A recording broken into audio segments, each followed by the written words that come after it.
premier potager.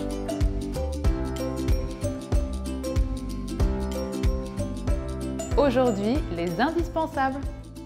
Bonjour à toi, je suis Sarah du Lab Mobile et je me trouve à la cité maraîchère de Romainville, une nouvelle serre urbaine pas très loin de Paris.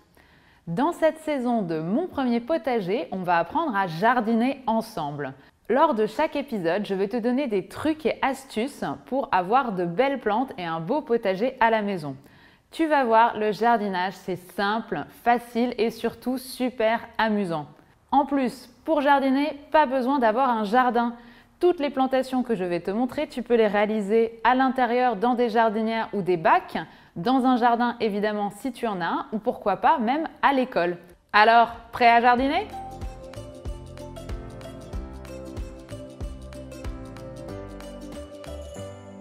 Aujourd'hui, nous allons voir ensemble ce dont a besoin une plante pour bien pousser.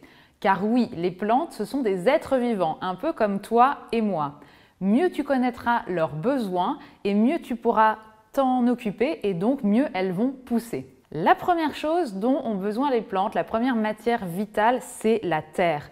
C'est dans la terre qu'elles vont développer leurs racines, un peu comme ici. Les racines, c'est par là que les plantes vont absorber de l'eau et les nutriments dont elles ont besoin pour bien pousser.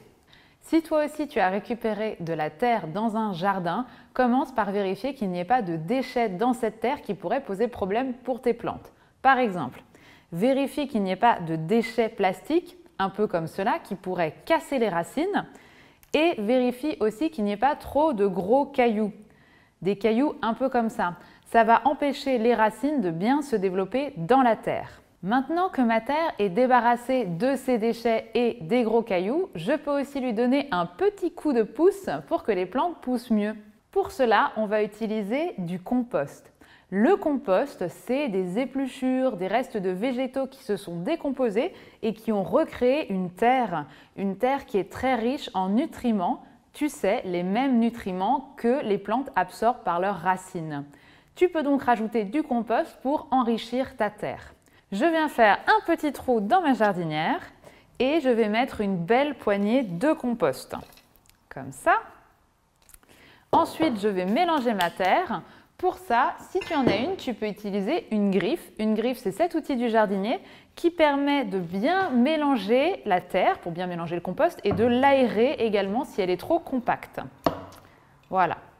Tu peux rajouter environ un quart de quantité de compost par rapport à ta quantité totale de terre. Maintenant que j'ai une terre débarrassée de ses déchets et enrichie grâce au compost, je vais pouvoir installer ma première plante. Pour ça, il faut creuser un trou. Là aussi, tu peux utiliser un deuxième outil du jardinier, le transplanteur. Cet outil te permet facilement de faire un trou pour installer ta plante. Et ça va me permettre de mettre ma plante. Je te montrerai dans un prochain épisode comment bien installer une plante. Maintenant que j'ai installé ma première plante, il reste deux éléments essentiels dont elle a besoin.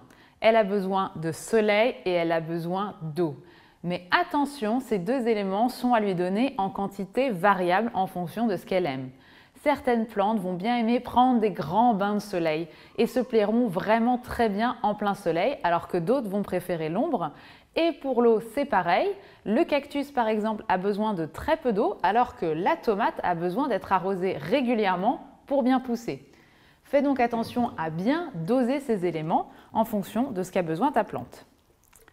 Ma petite astuce, si tu veux savoir la quantité de soleil et d'eau dont a besoin ta plante, regarde bien sur le paquet de graines ou sur le pot que tu as acheté quelle indication est donnée. Sinon, tu peux toujours regarder sur Internet ou demander à un jardinier. Tu sais maintenant tout ce dont a besoin une plante pour bien grandir. Ça commence par une terre bien riche en nutriments et ensuite, elle a besoin de soleil et d'eau en quantité variable en fonction de ce qu'elle préfère. J'espère que cette introduction au jardinage t'a plu et t'a donné envie toi aussi de commencer ton potager à la maison. Dans notre prochain épisode de Mon premier potager, je vais te montrer comment véritablement lancer ton potager en commençant tes premiers semis. À bientôt!